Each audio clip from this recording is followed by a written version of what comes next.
네, 주안의 만나 7월 25일 월요일 묵상을 함께 나오도록 하겠습니다. 오늘 말씀은 히브리서 13장 1절에서 17절 말씀으로요. 믿음의 경주를 하는 자의 삶이라고 하는 제목으로 함께 묵상을 나오도록 하겠습니다. 오늘 본문은 믿음의 경주를 하는 자의 삶에 대해서 보다 구체적인 말씀을 하고 있습니다. 우리가 주일 설교를 통하여 믿음의 경주를 하는 자의 삶이 이렇게 예수 그리스도를 바라보는 삶이다 라고 이렇게 그 삶에 대해서 함께 나누었습니다.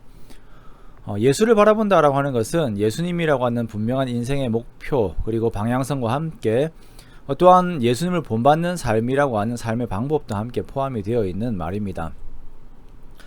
그리스도인들의 신앙생활이라고 하는 것은 우리들의 피부로 와닿는 실제적인 삶을 말합니다. 생각만 따로 노는 것이 아니지요. 이러한 그리스도인들의 삶은 기준이 있는 삶이에요. 예수 그리스도 안에서 그 기준을 놓치지 않고 지키려 애를 쓰는 것, 이것이 매일 주어지는 믿음의 경주의 내용입니다. 자, 먼저 1절에서 3절까지는 다른 사람을 사랑함에 대한 말씀을 하고 있습니다. 형제 사랑하기를 계속하고 손님 대접하기를 힘쓰고 갇힌 것과 갇힌 자에 학대받는 자들을 이렇게 그런 사람들을 생각하라라고 말씀을 하고 있습니다. 우리가 타인을 사랑한다라고 하는 것은 나에게 있는 무언가가 빠져나가는 것을 의미합니다. 그것이 생각이든 감정이든 물질이든 사랑의 이름으로 무언가가 전달이 되어야 합니다. 저는 저희 교회에서 참으로 감사한 것이 우리가 드려진 맥주 감사헌금이 어려운 다른 교회들을 위해 사용되었다라고 하는 점이 참 감사해요. 먼저는 우리가 하나님의 말씀에 순종하려고 그것을 이루려고 애를 쓰는 마음이 있다는 점이 참 감사하고, 두 번째는 그렇게 사랑을 이룸으로 인하여 실제적인 사랑이 흘러간다라고 하는 점이 참으로 감사합니다. 그리고 마지막으로 주는 것이 받는 것보다 복되다라고 하는 주님의 말씀에 따라서 우리 교회 주실 또 다른 주님의 복을 기대함이 또한 감사의 내용이 됩니다. 우리가 성경의 말씀에 따라서 형제와 손님과 그리고 또 힘든 자들을 더더욱 사랑하는 우리가 되기 원합니다. 또한 오늘 말씀은 성에 대하여서 순결한 삶에 대한 그 말씀을 하고 있습니다. 결혼을 귀하게 여기고 음행과 간음을 멀리하는 삶을 사는 것이죠. 세상이 너무나도 혼탁해 있다 보니까 성적인 부분에 있어서 지켜야 할 선들이 마구 무너지는 것을 보게 됩니다.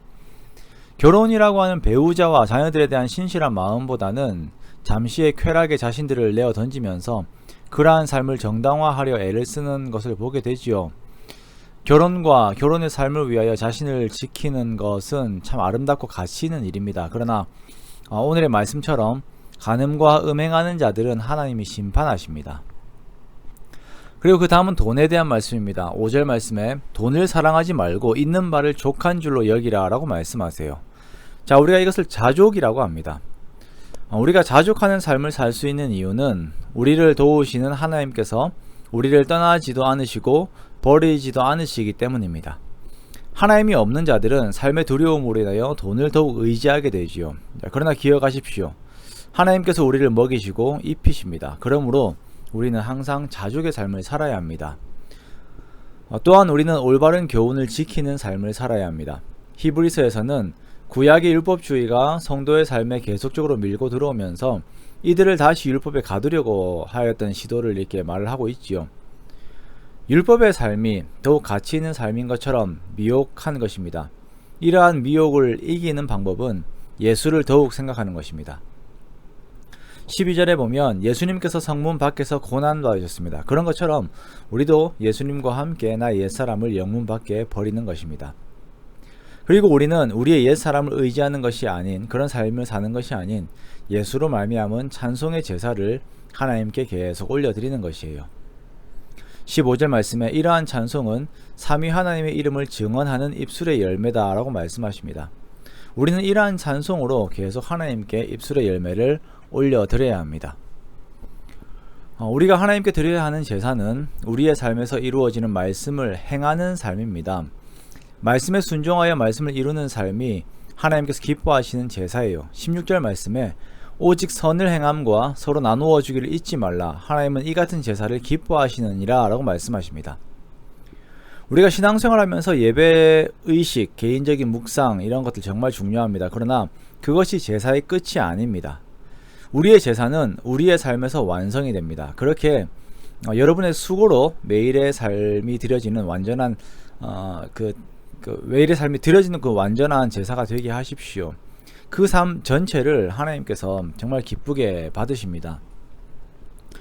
마지막으로 성도들은 그들을 인도하는 신앙의 리더들에게 순종하고 복종해야 합니다. 17절 말씀에 그들은 너희 영혼을 위하여 경성하기를 자신들이 청산할 자인 것 같이 한다라고 말씀하고 있습니다. 자, 이 말씀은 교회 리더된 저와 같은 사람들과 또한 이게 성도분들이 함께 받아야 하는 말씀이에요.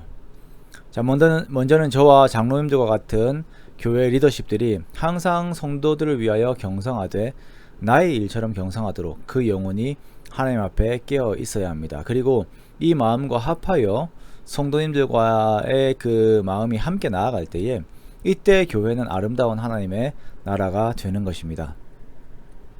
사랑하는 성도 여러분, 우리가 이렇게 함께 서로를 격려하며 믿음의 경주를 달리기 원합니다. 믿음의 경주라고 하는 것은 누가 이기느냐의 경주가 아니에요. 함께 달리는 것입니다. 그리고 함께 즐거워하는 것입니다. 그렇게 우리가 또 주어진 이번 한 주도 주님 앞에서 말씀과 기도로 함께 달리면서 정말 주님께서 기뻐하시는 제사의 그 내용으로 가득 채워지는 매일매일의 일상이 되기 원합니다. 그러한 저와 여러분의 복된 삶이 그러한 매일이 되시기를 주님의 이름으로 축원합니다.